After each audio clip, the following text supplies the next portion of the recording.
ಎಲ್ರೂ ಪ್ಲಾನ್ ಮಾಡಿ ನಿನ್ ತಂದೆನ ದುಡ್ಡನ್ನು ಬಲೆಯಲ್ಲಿ ಸಿಕ್ಕಾಕೊಳ್ಳೋ ಹಾಗೆ ಮಾಡಿದ್ದಾರೆ. ನಾನ್ ನಮ್ಮ ಯಜಮಾನ್ರ ಕಾಲಿಗೆ ಬಿದ್ದು ಬೇಡ್ಕೊಟ್ರು ಅವ್ರ ಮನಸ್ಕರಾಗ್ಲಿಲ್ಲ.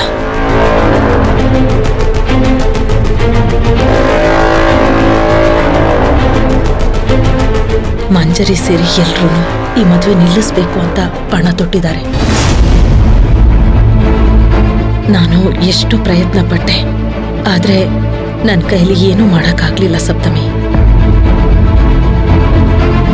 ನಿನ್ ಮದ್ವೆ ಅಷ್ಟೇ ಅಲ್ಲ, ನಿಮ್ ತಂದೆ ಗೌರವನೂ ನಿನ್ ಕೈಲೇ ಇದೆ.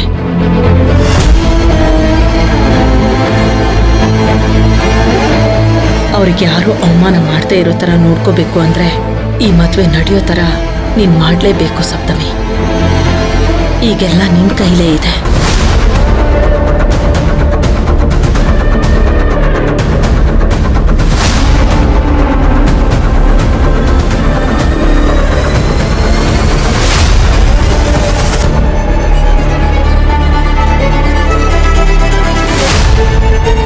ಸಪ್ತಮಿ, ಏನೇ ಸಮಸ್ಯೆ ಇದ್ರೂ ಬಗೆಹರಿಸ್ಕೊಳ್ಳೋಣ.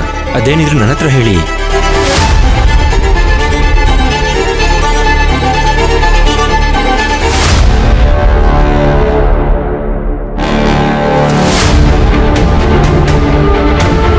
ಅಮ್ಮ, ಏನಮ್ಮ ಮಾಡ್ತಾ ಇದೀಯಾ? ಹಾಗಲ್ಲ, ಹಸೆ ಮನೆಯಿಂದ ಎದ್ದೇಳಬಾರ್ದು, ಅದು ಅಪಶಕುನ. ದಯವಿಟ್ಟು ಕೂತ್ಕೊಳ್ಳಮ್ಮ.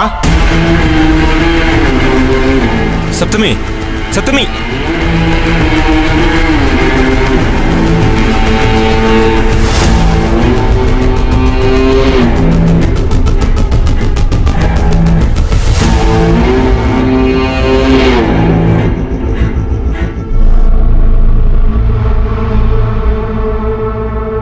ಸಪ್ತಮಿ ರೇ, ಸಪ್ತಮಿ ರೇ, ಹಂಗೆಲ್ಲ ಎದ್ದೇಳಬಾರ್ದು.